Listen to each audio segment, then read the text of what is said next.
term. A margin increase could be behind some of the long liquidation that we saw toward the end of the day today, or the prospect of the U.S. releasing barrels out of the Strategic Petroleum Reserve, or indeed OPEC raising their production levels to meet any shortfall that may come from a disruption from Libya. Many reasons why the market could pull back, but I will note we have bounced significantly off the lows of the session or the after trading hour session so far today. How easy stroke difficult is it to influence the price of a barrel of oil?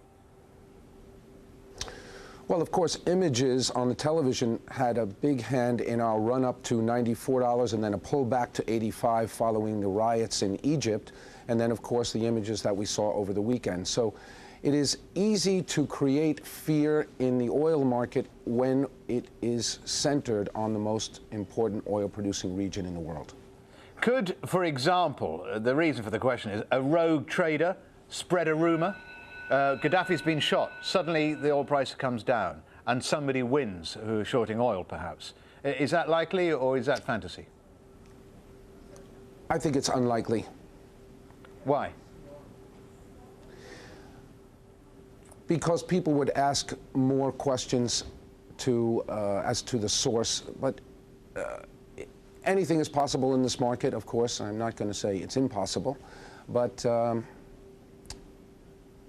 it's hard to comment on it. We're in the midst of so many images and so much news that cherry-picking pieces of information happens, and it can be circulated on. It explains a little bit about the volatility. Anywhere. Why, if Libya accounts for only 2% of global production, is the volatility in Libya causing such volatility in oil prices? Well, it's true. It's only 2% of the production, and it could certainly be made up by the spare capacity within OPEC or the releasing of some Strategic Petroleum Reserve here. No, it is a fear of contagion spreading to other important oil-producing countries, and we have seen the impossible or the unthinkable happen in very short order in Egypt and Tunisia, and we have seen also the rioting and protesting in Bahrain, so close to the eastern Saudi fields and the demographics of the Shia led by the Sunni. It's the fear of contagion spreading and coming to the kingdom, if you will, or Bahrain. Okay. All right, Ray Carboni, thanks for joining us. My pleasure. The British Prime Minister David Cameron has given an exclusive interview to Al Jazeera. In the interview, the Prime Minister says the people of Libya should be given a chance of freedom, democracy and a better future.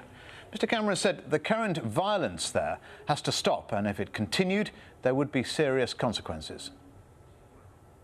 Well, let me be clear. I think what Libya's authorities are doing is completely unacceptable. This violence, this meting out of vicious, brutal repression, including using aeroplanes, including troops on the streets, including live ammunition, is completely unacceptable, and it must stop. And I completely back what Barack Obama said last night about this. And these actions, yes, they must have consequences. Consequences in the UN Security Council, consequences for those responsible for them. And we should, as Barack Obama said, look at the full range of options in terms of doing that. And people in Libya need to think extremely carefully about what they are doing, because those actions, yes, they should have consequences. And you can see more of that exclusive interview with Al Jazeera tomorrow, both here and simultaneously broadcast live on YouTube. The first play is 1930 GMT. That's on Friday the 25th. It's called Worldview, an interview with David Cameron.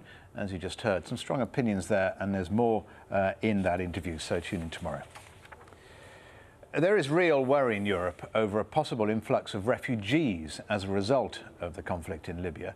It's Italy who is shouting the loudest, supported by a number of Mediterranean neighbours. So in Brussels, there was an emergency meeting. There had been an urgent request for help to cope with the potentially large numbers of possible illegal immigrants. But some EU ministers are being overcautious. They've warned Italy against over-dramatising the situation, saying far fewer refugees than expected have arrived so far in Europe. Harry Smith is in Rome with the latest on the Italian reaction to Libya's uprising. There are a number of problems that Italy has looking across the Mediterranean towards Libya. One of them, of course, is energy. But the big problem that they are really trying to get to grips with now is the possibility of mass immigration from North Africa. They've already had this experience with Tunisia. The turmoil there forced a great many people to come across the Mediterranean, and many of them did land in Italy. So Italy has put its military on alert. It's in the south of the country to try and deal with this situation, and they're looking now towards a similar emergency that might happen if Libya does collapse. And they are talking still about if rather than when Gaddafi's regime collapses. But they had a meeting yesterday of all the Mediterranean countries. They had France, Spain, Cyprus, Malta and Greece. All of these countries are concerned, and what they're doing is they're going to the European Union, the 27 countries that compose the European Union, and say, look, we need some help. We cannot cope with this on our own. This is what the Italian government had to say when they went to the European Union in Brussels. L'invasione di, come ha detto, ha stimato Frontex ieri. An invasion of 1 to 1.5 million refugees in Italy, as estimated by Frontex on Wednesday, would bring any state to its knees. And we want the European Union to stand together with us to welcome the refugees and put them up. We've also had demonstrations here in Rome. We've had demonstrations outside the Libyan embassy. We've had demonstrations outside the parliament. The biggest trade union in the country is saying simply to the government of Silvio Berlusconi, it is time that you say to the Libyan government, this is what we think you should be doing.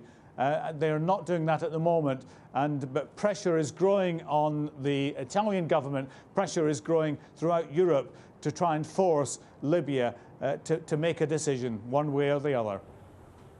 Earlier, Germany's President Christian Wolff accused Gaddafi of behaving like, quote, a psychopath. His comments came during a joint news conference with Italy's President Giorgio Napolitano. Die Bilder aus Libyen sind absolut schockierend, unerträglich. The pictures from Libya are absolutely shocking, unbearable. There must be an end to the violence against the population, which is being terrorized by Gaddafi. This is state terrorism and obviously the act of someone who could be called a psychopath. I believe that under such circumstances, the world must stand together. And that's all from London. Time to rejoin Doreen in Doha. All right, Stephen, thank you very much. Well, here's what's coming up on the Al Jazeera News Hour. People power. Residents in Libya prove they've taken control of the east. And we'll be live in New Zealand to find out how rescue efforts are going following Tuesday's devastating earthquake.